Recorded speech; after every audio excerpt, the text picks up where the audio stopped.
भगवान कृष्ण ने भी उद्धव जी से कहा था, निर्देह माध्यम सुलभम सुदुर्लभम प्लवं सुकल्पं गुरु कर्ण धारम मयानुकूलेन नमस्व तेरितम पुमान भवाब्धिं न तरेत स आत्महा। यह मनुष्य का शरीर सुदुर्लभम, इतना दुर्लभ है कि हम उसकी दुर्लभता का वर्णन नहीं कर सकते। 84 लाख प्रकार के शरीरों को इस प्रकार से सजा दीजिए कि एक शरीर के ऊपर दूसरा शरीर, दूसरा शरीर के ऊपर तीसरा शरीर, इस प्रकार से सजाते हुए 84 लाख प्रकार के शरीरों को सजाइए। देखिए यह मनुष्य का शरीर कितनी ऊंचाई पर आपको लेकर जाता है, कितनी ऊंचाई पर हम लोग हैं। लेकिन यदि शरीर को पाकर उस ऊंचाई का ध्यान नहीं रखेंगे तो जो जितनी ऊंचाई पर होता है वह जब गिरता है तो उनको चोट भी उतनी ही अधिक लगती है। आप लोग जमीन पर बैठे हुए हैं, आप लोगों को झपकी आ जाएगी, लुढ़क जाएंगे, उतनी चोट नहीं लगेगी। लेकिन जो कुर्सी पर बैठे हुए हैं उनको झपकी आ जाएगी और वहां से लुढ़क जाएंगे तो आप लोगों से ज्यादा चोट लगेगी।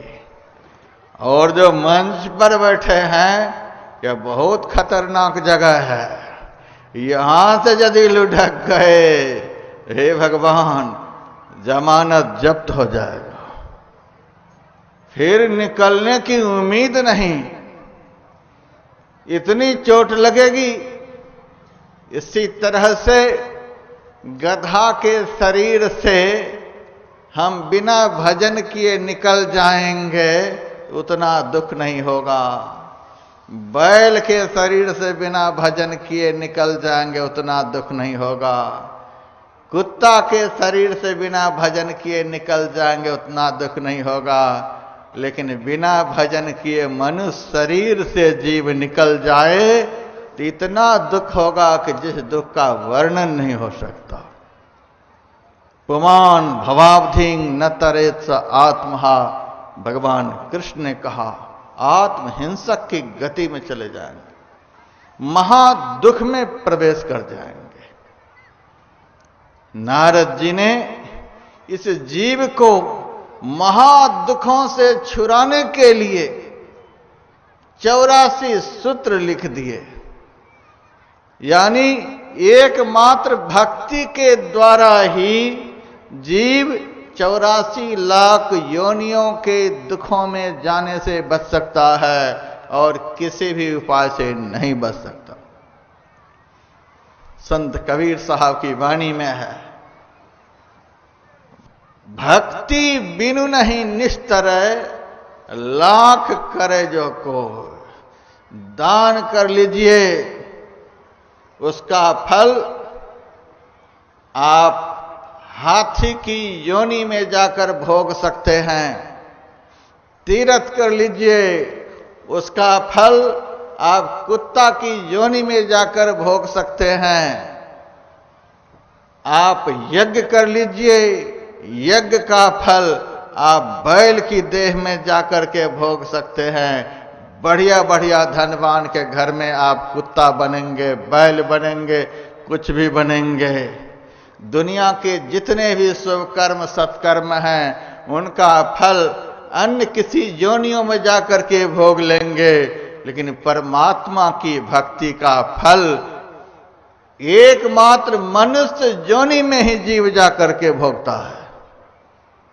उसका फल सबसे पहले मनुष्य शरीर दिलाएगा और मनुष्य शरीर में जाने के बाद पुनः वह संस्कार आपको संस्कारित करेगा और वहीं से भक्ति का संस्कार लेकर बढ़ते हुए आप आत्मोन्नति के शिखर पर पहुंचकर सारे दुख द्वंद्वों से सदा के लिए निजात पा जाएंगे। परमात्मा की भक्ति कि 84 सूत्र ही नारद जी ने लिखा। इसका मतलब परमात्मा की भक्ति करके ही यह जीव 84 लाख योनियों से छूट सकता है। 84 अंगुल का शरीर, 84 लाख योनियां, और इनसे मुक्ति दिलाने के लिए भक्ति के 84 सूत्र हैं। देवर्षि नारद जी कहते हैं, यत् प्राप्य पुमान न किंचित सोचती। यदि किसी संत सदगुरु से भक्ति की युक्ति मिल गई और आप उसे करने में लग गए और भक्ति की प्राप्ति हो गई, तो उसका फल क्या होगा? पुमान न किंचित सोचती। कुछ भी चिंता नहीं रह जाएगी। आदमी चिंता करता है अभाव में। जब मनुष्य के जीवन में अभाव होता है तब चिंता होती है। परमात्मा की भक्ति में वह शक्ति है, सारे अभाव को वह खत्म कर देती है। अभाव ही मिट गया तब चिंता कहां से होगी?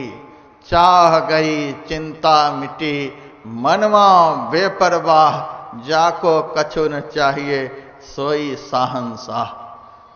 आप रामायण की कथा को पढ़िए।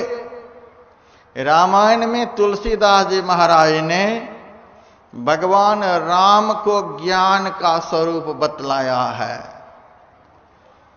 लक्ष्मण जी को वैराग्य का स्वरूप बतलाया है, सीता जी को भक्ति का स्वरूप बतलाया है। भगति ज्ञान वैराग्य जनु सोहत धरे शरीर। भगवान राम ने अयोध्या का त्याग करते समय शरीर पर का वस्त्र भी त्याग दिया था। अयोध्या से एक तिनका भी लेकर के नहीं चले थे, लेकिन राम ने सब कुछ का तो त्याग किया, लेकिन सीता का त्याग नहीं किया। क्यों नहीं त्याग किया? सीता भक्ति है। भक्ति यदि जंगल में भी साथ रहे तो भी कभी अमंगल नहीं होगा। भक्ति यदि पहाड़ पर भी साथ रहे तो भी दुख का पहाड़ कभी नहीं टूटेगा। भक्ति दुनिया में कहीं भी भीषण से भीषण परिस्थिति में भी साथ रहेगी, तो उन परिस्थितियों में भी जीवन में दुख को प्रवेश नहीं करने देगी। रामायण का प्रसंग बतलाता है कि सीता का हरण हुआ है।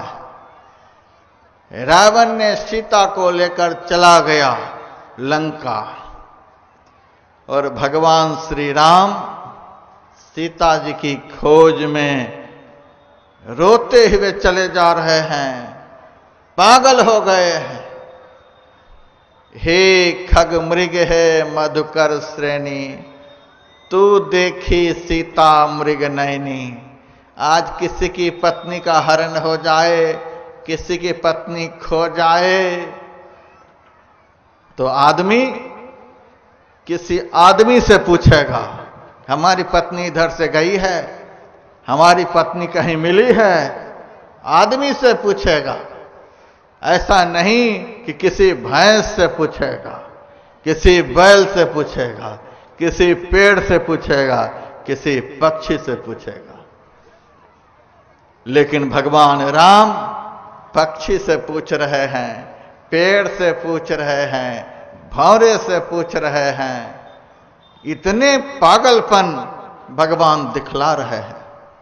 रास्ते में अगस्त जी मिले और उन्होंने कहा, महाराज आप क्या लीला कर रहे हो? इस कदर तो साधारण मनुष्य भी पत्नी के लिए नहीं रोते, आप भगवान होकर पत्नी के लिए रो रहे हो और पागल बने फिर रहे हो। भगवान श्री राम ने कहा, हे संत, हम पत्नी के लिए नहीं रोते हैं। सीता पत्नी नहीं थी, सीता साक्षात भक्ति थी। जब तक सीता साथ में रही, सब जगह जीवन में आनंद का बधावा बजता रहा। पत्ते पर सोए, घास पर सोए, पेड़ के नीचे सोए, जमीन पर सोए, नदी के किनारे सोए, पहाड़ पर सोए, बिना भोजन के रहे, बिना पानी के रहे, कुछ भी सांसारिक पदार्थ साथ में नहीं रहा, तो भी जब तक सीता साथ में रही तब तक आनंद में कमी नहीं आने दिया। भक्ति जब तक जीवन में रहे तब तक आप दुनिया में कहीं भी रहेंगे, किसी भी परिस्थिति में रहेंगे, दुख आपके जीवन में प्रवेश नहीं कर सकता है। महाराज, हम पत्नी के लिए नहीं रो रहे हैं, हम दुनिया को दिखला रहे हैं। भगवान भी यदि भक्ति से विमुख हो जाए तो भगवान को भी रोना पड़ता है।